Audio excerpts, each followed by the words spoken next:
ಅಕ್ರಮ ಗ್ರಾವಲ್ ದಂಧೆ ಬಯಲು, ಗುತ್ತಿಗೆದಾರನಿಗೆ ಪ್ರಕರಣ ದಾಖಲು. ಪರವಾನಗಿ ಇಲ್ಲದೆ ಗ್ರಾವಲ್ ಸಾಗಾಟ ಮಾಡಿದ ಗುತ್ತಿಗೆದಾರ. ಸ್ವಾಮಿಹಳ್ಳಿ ಯರ್ದಾಮ್ನಹಳ್ಳಿ ಮಧ್ಯದ ಪ್ರದೇಶದಲ್ಲಿ ದಂಧೆ ಬೆಳಕಿಗೆ. ಸಂಡೂರು ತಾಲೂಕಿನ ಸರ್ವೆ ನಂಬರ್ 236ರಲ್ಲಿ ಅಕ್ರಮ ಗ್ರಾವಲ್ ದಂಧೆ ಬಯಲು.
ವೀಕ್ಷಕರೇ, ಇವತ್ತು ಸಂಡೂರು ತಾಲೂಕಿನ ಚೋರ್ನೂರು ಹೋಬಳಿಯ ಸ್ವಾಮಿಹಳ್ಳಿ ಗ್ರಾಮ ವ್ಯಾಪ್ತಿಯಲ್ಲಿ ಬರ್ತಕ್ಕಂಥ ಸರ್ವೆ ನಂಬರ್ ಅಲ್ಲಿ ಇದ್ದೇವೆ. ಇದು ಸರ್ವೆ ನಂಬರು 236 ಸರ್ವೆ ನಂಬರು. ಇದು ಸರ್ಕಾರ ಅಂತ ಇರುತ್ತದೆ. ಇದು ಸುಮಾರು ದಿನಗಳಿಂದ ಒಬ್ಬ ಗುತ್ತಿಗೆದಾರ, ಆ ಗುತ್ತಿಗೆದಾರನು ಈ ರಸ್ತೆ ಮಾಡ್ಲಿಕ್ಕೆ ಎಷ್ಟೋ ಕೋಟಿಗೆ ಟೆಂಡರ್ ಕರೆದಿರ್ತಾನೆ. ಟೆಂಡರ್ ಕರೆದುಕೊಂಡು ಆ ರಸ್ತೆ ಕಾಮಗಾರಿಗೋಸ್ಕರ ಈ ಗ್ರಾವಲ್ನ ಅಕ್ರಮವಾಗಿ ಹೊಡೆದಿರುವಂತದ್ದು. ಆದ್ರೆ ಆ ಹೊಡೆದಿರುವಂತರು ಯಾರು ಅಂತ ಇವತ್ತಿಗೂ ನಾವು ಕೇಳ್ತಾ ಇದೀವಿ. ಈ ಎಲ್ಲರಿಗೆ ಕೇಳಿದ್ರು ನಾನಲ್ಲ ನೀನಲ್ಲ ಅಂತಕ್ಕಂಥ ಮಾತನ್ನ ಹೇಳ್ತಿದ್ದಾರೆ. ಆದ್ರೆ ಇಲ್ಲಿ ನಾವು ಒಂದು ವಿಷಯವನ್ನ ಗಮನಿಸ್ಬೇಕು. ಇಷ್ಟೆಲ್ಲ ನಡೆದ್ರು ಕಂದಾಯ ಇಲಾಖೆ ಇಲ್ಲಿ ಯಾವುದೇ ರೀತಿ ಪಾತ್ರ ವಹಿಸಿಲ್ಲ, ಆದ್ರೆ ಗಮನ ಹರಿಸಿಲ್ಲ ಅಂತಕ್ಕಂಥದ್ದು ಇಲ್ಲೆಲ್ಲಿ ನಮ್ಮೆಲ್ಲರಿಗೆ ಒಂದು ಪ್ರಶ್ನೆ ಮೂಡುವಂಥದ್ದು.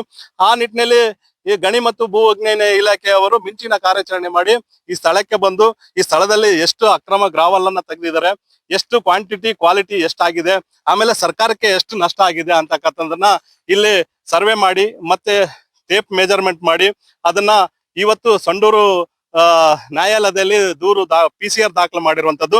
ಆದ್ರೆ ಆ ಸ್ಥಳದಲ್ಲಿ ಇದೀನಿ, ಯಾವ ರೀತಿ ಇವತ್ತು ಅಕ್ರಮ ಗ್ರಾವಲ್ ಅನ್ನ ಮಾಡಿದಾರ ಅಂತಂದೇಳಿ ನಿಮ್ಗೆ ತೋರ್ಸೋದಂತ ಮಾಡ್ತೀನಿ. ಇದು ಒಂದು ಗುಡ್ಡ. ಈ ಗುಡ್ಡನ ನೋಡ್ರಿ ಎಷ್ಟು ಸುಮಾರು ಒಂದು 15-20 ಅಡಿ ಮೇಲಿಂದ ಕೆಳಗೆ ಅಗ್ದಿದ್ದಾರೆ. ಇಷ್ಟು ದೊಡ್ಡ ಮಟ್ಟದಲ್ಲಿ ಗ್ರಾವಲ್ ಅನ್ನ ತೆಗ್ದಿರಂತದ್ದು. ಆದ್ರೆ ಇವ್ರಿಗೆ ಸರ್ಕಾರದಿಂದ ಗುತ್ತಿಗೆ ತಗೊಂತಾರೆ, ಟೆಂಡರ್ ತಗೊಂತಾರೆ, ರಸ್ತೆ ಕಾಮಗಾರಿ ಮಾಡ್ಲಿಕ್ಕೆ ತಗೊಂತಾರೆ. ಆದ್ರೆ ಇವರು ಯಾವುದೇ ರೀತಿ ಪರವಾನಗಿ ತೆಗೆದುಕೊಳ್ಳದೆ, ಸರ್ಕಾರಕ್ಕೆ ಯಾವುದೇ ರೀತಿ ತೆರಿಗೆ ಪಾವತಿ ಮಾಡದೆ ಈ ಅಕ್ರಮವಾಗಿ ಕಾಮಗಾರಿ ಮಾಡುವಂತದ್ದು. ಆದ್ರೆ ಇವರು ಅಕ್ರಮನೇ ಇವರು ಜೀವಾಳ ಮಾಡ್ಕೊಂಡ್ಬಿಟ್ಟಿದ್ದಾರೆ. ಈ ನೋಡ್ರಿ ಎಷ್ಟು ದೊಡ್ಡ ಮಟ್ಟದಲ್ಲಿ ಇವತ್ತು ಈ ಗ್ರಾವಲ್ ಹೊಡೆದಿರತಕ್ಕಂಥದ್ದು. ಹಂಗೆ ಬಂದ್ರೆ ನಿಮ್ಗೆ ತೋರಿಸ್ತೀನಿ. ಆದ್ರೆ ಇವ್ರಿಗೆ ಯಾವುದೇ ರೀತಿ ಕಾನೂನು ಕಟ್ಟಳೆಗಳು ಯಾವ್ದು ಅನ್ವಯಿಸಲ್ಲೇನೋ ಅನಿಸ್ತದೆ. ಇದು ಸುದ್ದಿ ಮಾಡ್ತಾ ಇರೋದು ನಾವು ಈಗ 2ನೇ ಸುದ್ದಿ ಅಕ್ರಮ ಗ್ರಾವಲ್ ಇಂದು. ಈ ಮಟ್ಟದಲ್ಲಿ ಇಷ್ಟು ದೊಡ್ಡ ಮಟ್ಟದಲ್ಲಿ ಅಕ್ರಮ ಗ್ರಾವಲ್ ಅನ್ನ ಹೊಡಿತಾರ ಅಂತ ಹೇಳಿದ್ರೆ ಇವರು ಏನಂತಾನೆ ಅರ್ಥ ಮಾಡ್ಕೋಬೇಕು ಗೊತ್ತಾಗ್ತಾ ಇಲ್ಲ. ಆದ್ರೆ ಇಲ್ಲಿನ ನಮ್ಮ ಸಂಡೂರಿನ ತಹಸೀಲ್ದಾರ್ ಆದಂತರು ಅನಿಲ್ ಕುಮಾರ್ ಅವ್ರ ಗಮನಕ್ಕೆ ಬರಲ್ಲ ಏನೋ ಅನ್ನಿಸುತ್ತೆ. ನಾನು ಯಾವುದೇ ಅಕ್ರಮ ಗ್ರಾವಲ್ ಹೊಡೆದ್ರೆ ಇದು ಕಂದಾಯ ಇಲಾಖೆ ವ್ಯಾಪ್ತಿಯಲ್ಲಿ ಬರುವಂತದ್ದು. ಕಂದಾಯ ಇಲಾಖೆ ವ್ಯಾಪ್ತಿಗೆ ಬಂದ್ರೆ ತಹಸೀಲ್ದಾರ್ ಅವರಿಗೆ ಗಮನಕ್ಕೆ ಬರ್ಬೇಕು. ಯಾಕಂತ ಹೇಳಿದ್ರೆ ಗ್ರಾಮ ಲೆಕ್ಕಾಧಿಕಾರಿಗಳಿರ್ತಾರೆ, RIಗಳು ಇರ್ತಾರೆ, ಇವ್ರೆಲ್ಲರೂ ಇರ್ತಾರೆ. ಇವ್ರು ಕೆಳ ಹಂತದಲ್ಲಿ ಇವ್ರು ಏನ್ ಮಾಡ್ತಿದ್ದಾರೆ ಗೊತ್ತಿಲ್ಲ. ಇಷ್ಟು ಎಲ್ಲಾ ಕೊಳ್ಳೆ ಹೊಡ್ಕೊಂಡು ಹೋದ್ಮೇಲೆ ಆಮೇಲೆ ಮಾಹಿತಿ ಬಂದ್ಮೇಲೆ ಮತ್ತೆ ಇದಕ್ಕ ಗಣಿ ಮತ್ತು ಭೂವಿಜ್ಞಾನ ಇಲಾಖೆ ಮಾಹಿತಿ ಬರುತ್ತೆ. ಆ ಮಾಹಿತಿ ಬಂದ್ಮೇಲೆ ಅವರು ಇಲ್ಲಿ ಸ್ಥಳಕ್ಕೆ ಭೇಟಿ ಮಾಡಿ ಅವ್ರ ಪಾಪ ಎಲ್ಲಾ ದಾಖಲೆಗಳನ್ನ ಪರಿಶೀಲನೆ ಮಾಡಿ ಯಾವುದೇ ರೀತಿ ಇಲ್ಲಿ ಗ್ರಾವಲ್ ಹೊಡ್ಲಿಕ್ಕೆ ಪರವಾನಗಿ ತೆಗೆದುಕೊಂಡಿಲ್ಲ ಅಂತಂದ ಹೇಳಿ ಅವರು PCR ಅನ್ನು ದಾಖಲೆ ಮಾಡಿರುವಂತದ್ದು. ಇವತ್ತು ಕೆಲವೊಂದು ಅಧಿಕಾರಿಗಳಿಗೆ ನಾವು ಮೆಚ್ಚುಗೆಯನ್ನ ವ್ಯಕ್ತಪಡಿಸ್ಬೇಕು. ಯಾಕಂತ ಹೇಳಿದ್ರೆ ಇಷ್ಟು ದಿಟ್ಟವಾಗಿ ಬಂದು ಇದನ್ನ PCR ಮಾಡುವಂತದ್ದು ಮತ್ತೆ ಅಕ್ರಮ ನಡೆದಿರುವಂತದ್ದು, ಸರ್ಕಾರ ಬೊಕ್ಕಸಕ್ಕೆ ಲಾಸ್ ಆಗಿರುವಂತದ್ದು, ಸರ್ಕಾರ ಬೊಕ್ಕಸಕ್ಕೆ ಲಾಸ್ ಆದ ಹಣವನ್ನು ಕಟ್ಲೇಬೇಕಂತಂದೇಳಿ ಯಾರು ಅಕ್ರಮ ಮಾಡಿದಾರ ಆ ವ್ಯಕ್ತಿಯ ವಿರುದ್ಧ ನಿರ್ದಾಕ್ಷಿಣ್ಯವಾಗಿ ಈಗ ಪ್ರೈವೇಟ್ ಕಂಪ್ಲೇಂಟ್ ಅನ್ನ ದಾಖಲೆ ಮಾಡಿರುವಂತದ್ದು. ಇಂಥ ಒಂದು ಅಧಿಕಾರಿಗಳು ಇರ್ಬೇಕಾದ್ರೇನೆ ಇವತ್ತು ಇಷ್ಟು ಇನ್ನೂ ಒಂದು ನಮ್ಗೆ ಮಳೆ ಬೆಳೆ ಆಗುತ್ತೆ ಅಂತ ಹೇಳ್ಬೋದು.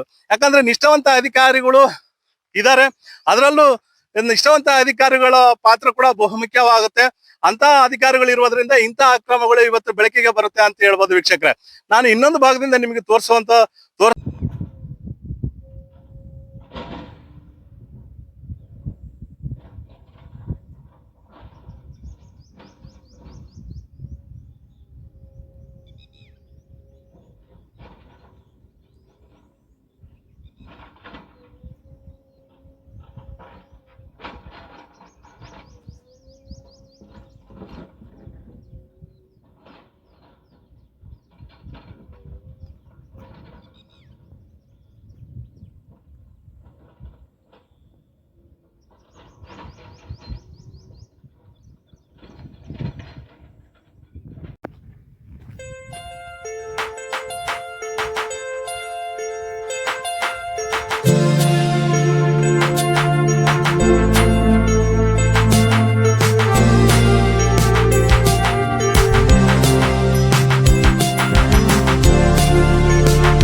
ವೀಕ್ಷಕರೇ, ನಿಮ್ಗೆ ಅದೇ ಹೇಳಿದೆ, ಇನ್ನೊಂದು ಭಾಗದಿಂದ ನಿಮ್ಗೆ ತೋರಿಸುವಂತದ ಆಗುತ್ತೆ ಅಂತ ಹೇಳಿದೆ. ನಾವು ಈ ಬೆಟ್ಟ ಇತ್ತು, ಈ ಬೆಟ್ಟ ಹೆಂಗಿತ್ತ ಅಂತ ಹೇಳಿದ್ರೆ ನಿಮ್ಗೆ ಈ ಭಾಗದಲ್ಲಿ ತೋರಿಸುತ್ತೇನೆ. ಈ ಈ ಈ ಹೈಟ್ ಅಲ್ಲಿ ಇತ್ತು ಇದು ಬೆಟ್ಟ, ಸುಮಾರು ಇದಿಷ್ಟು ಅಷ್ಟು ಹೈಟ್ ಅಲ್ಲಿ ಇರ್ತಕ್ಕಂಥದನ್ನ ಇಲ್ಲಿ JCB ಮತ್ತು ಇಟಾಚಿಗಳು ಮತ್ತೆ ಲಾರಿಗಳಿಟ್ಟು ಎಲ್ಲ ನೆಲಸಮ ಮಾಡಿರುವಂತದ್ದು. ಈ ಪ್ರದೇಶದಲ್ಲಿ ನಿಮ್ಗೆ ನೋಡಿದ್ರೆ ಗೊತ್ತಾಗುತ್ತೆ ಎಷ್ಟು ಅಕ್ರಮ ನಡೆದಿದೆ, ಎಷ್ಟು ಗ್ರಾವಲನ್ನ ಅಕ್ರಮವಾಗಿ ಹೊಡೆದಿರುವಂತದ್ದು ಅನ್ನೋದು ನಿಮ್ಗೆ ಗೊತ್ತಾಗುತ್ತೆ. ನಾವು ಇಲ್ಲಿಗೆ ವರದಿ ಮಾಡ್ಲಿಕ್ಕೆ ಬಂದ್ವಿ, ಆದ್ರೆ ಬಂದಂತ ಸಮಯದಲ್ಲಿ ನಮಗೆ ಇನ್ನೊಂದು ಜಾಗದಿಂದ JCB ಸೌಂಡ್ ಅನ್ನ ಕೇಳಿಸ್ತಾ ಇತ್ತು, ಅದನ್ನು ನಿಮ್ಗೆ ತೋರಿಸ್ತೇನೆ. ಆದ್ರೆ ಈ ಜಾಗದಲ್ಲಿ ಗಣಿ ಮತ್ತು ಭೂ ವಿಜ್ಞಾನ ಇಲಾಖೆಯವರು ದಾಳಿ ಮಾಡಿ ಒಂದು PCR ಪ್ರೈವೇಟ್ ಕಂಪ್ಲೇಂಟ್ ಅನ್ನ ದಾಖಲೆ ಮಾಡ್ತಾರೆ ಅಂತೇಳಿ ಇನ್ನೊಂದು ಭಾಗದಿಂದ ಕಾಮಗಾರಿ ಮಾಡ್ತಿರುವಂತದ್ದು ನಮಗೆ ಕಂಡು ಬಂತು. ನಿಮ್ಗೆ ಅದು JCB ಸೌಂಡ್ ಈಗ ನಿಂತಿದೆ ಅಂತ ನಾವು ವರದಿ ಮಾಡೋದನ್ನ ನೋಡಿ ನಿಲ್ಸಿದಾರ ಅಂತ ಅನ್ಕೋಬೋದೇನೋ. ನಿಮ್ಗೆ ಅಲ್ಲಿ ತೋರಿಸುವಂತ ಒಂದು ಪ್ರಯತ್ನ ಮಾಡ್ತೇನೆ. ಆ ಬೆಟ್ಟದಲ್ಲಿ ಅಲ್ಲಿ ಇಟಾಚಿ ಇಟ್ಟು ಕಾಮಗಾರಿ ಮಾಡ್ತಿರುವಂತದ್ದು, ಮತ್ತೆ ಅದೇ ಗ್ರವಲ್ ಅನ್ನ ಹೊಡಿತಾರೆ ಅನ್ನೋಂತ ನಮ್ಮ ಗಮನಕ್ಕಿದೆ. ಅಲ್ಲಿ ಸುಮಾರು ಗಮನಿಸಿದ್ರೆ ನಿಮ್ಗೆ ಗೊತ್ತಾಗುತ್ತೆ. ಆದ್ರೆ ಇವರು ಏನ್ ಅನ್ಕೊಂಡ್ಬಿಟ್ಟಿದ್ದಾರೆ ಅಂತ ಹೇಳಿದ್ರೆ, ಒಂದ್ ಭಾಗದಲ್ಲಿ ಆ ಅಧಿಕಾರಿಗಳು ಬಂದು ದಾಳಿ ಮಾಡಿ ದೂರು ದಾಖಲು ಮಾಡಿ ಅದು ದಂಡವನ್ನು ಪಾವತಿ ಮಾಡ್ಲಿಕ್ಕೆ ನ್ಯಾಯಾಲಯದಲ್ಲಿ ಕೇಸ್ ಹಾಕಿದ್ರೆ, ಇನ್ನೊಂದು ಭಾಗದಲ್ಲಿ ಹೋಗಿ ನಾವು ಅಗಿತೀವಿ ಅನ್ನೋಂಥದ್ದಾದ್ರೆ ಇಲ್ಲಿ ನಮ್ಮ ಸಂಡೂರು ತಾಲೂಕಲ್ಲಿ ಏನಾಗಿದೆ, ಆದ್ರೆ ಅಕ್ರಮಗಳ ಮಾಡೋರ್ಗೆ ಯಾವ್ದು ರೀತಿ ಕಾನೂನಿನ ಭಯವೇ ಇಲ್ಲ ಏನೋ ಅಂತಂದೇಳಿ ನಮ್ಗೆ ಬಹಳ ದೊಡ್ಡ ಒಂದು ಪ್ರಶ್ನೆ ಮೂಡುವಂತದ್ದಾಗುತ್ತೆ. ನೋಡಿ, ಇವತ್ತು ತಾನೇ ಇನ್ನ ಈ ಪ್ರೈವೇಟ್ ಕಂಪ್ಲೇಂಟ್ ಅನ್ನ ಗಣಿ ಮತ್ತು ಭೂವಿಜ್ಞಾನ ಇಲಾಖೆಯ ನ್ಯಾಯಾಲಯದಲ್ಲಿ ದಾಖಲು ಮಾಡಿರುವಂತದ್ದು. ಈ ದಾಖಲು ಮಾಡೋಂತ ಸಂದರ್ಭದಲ್ಲಿ ಈಗ ಆ ಕಡೆ ಭಾಗದಿಂದ ಇನ್ನೊಂದು ಭಾಗದಿಂದ ಆಲೆ JCB ಇಟ್ಟು ಅಲ್ಲಿ ಇಟಾಚಿ ಇಟ್ಟು ಕೆಲಸ ಮಾಡುವಂತದ್ದು. ಅದು ಯಾವ ಮಟ್ಟದಲ್ಲಿ ಅಂತ ಹೇಳಿದ್ರೆ ದೊಡ್ಡ ದೊಡ್ಡ ಯಂತ್ರಗಳನ್ನ ಇಟ್ಟು ಕೆಲಸ ಮಾಡುವಂತದ್ದು. ಇಂತಹ ಒಂದು ವ್ಯವಸ್ಥೆಗೆ ನಮ್ಮ ಸಂಡೂರು ತಾಲೂಕು ಬಂದ್ಬಿಟ್ಟಿದೆ. ಇದ್ರ ಮುಂದಿನ ದಿನದಲ್ಲಿ ಸಂಬಂಧಪಟ್ಟ ಮಾನ್ಯ ಜಿಲ್ಲಾಧಿಕಾರಿಗಳು ಮತ್ತೆ ಅಸಿಸ್ಟೆಂಟ್ ಕಮಿಷನರ್ ಮತ್ತೆ ಅಪರ ಜಿಲ್ಲಾಧಿಕಾರಿಗಳು ಮತ್ತೆ ಮಾನ್ಯ SP ಮೇಡಮ್ ಅವರೆಲ್ಲ ಈ ಅಕ್ರಮಗಳಿಗೆ ಬಹಳ ದೊಡ್ಡ ಮಟ್ಟದಲ್ಲಿ ಕಡಿವಾಣ ಹಾಕ್ಬೇಕು. ಅಕ್ರಮ ಮಾಡೋರ್ಗೆ ನಿರ್ದಾಕ್ಷಿಣ್ಯ ವಿರುದ್ಧ ಕ್ರಮ ತಗೋಬೇಕು. ಆ ಒಂದು ನಿಟ್ಟಿನಲ್ಲಿ ಕೆಲಸ ಆದ್ರೆ ಇಲ್ಲಿ ಯಾವುದೇ ರೀತಿ ಅಕ್ರಮ ನಡೆಯಲ್ಲೇನೋ ಅಂತ ನಮ್ಮ ಭಾವನೆ ವೀಕ್ಷಕರೇ.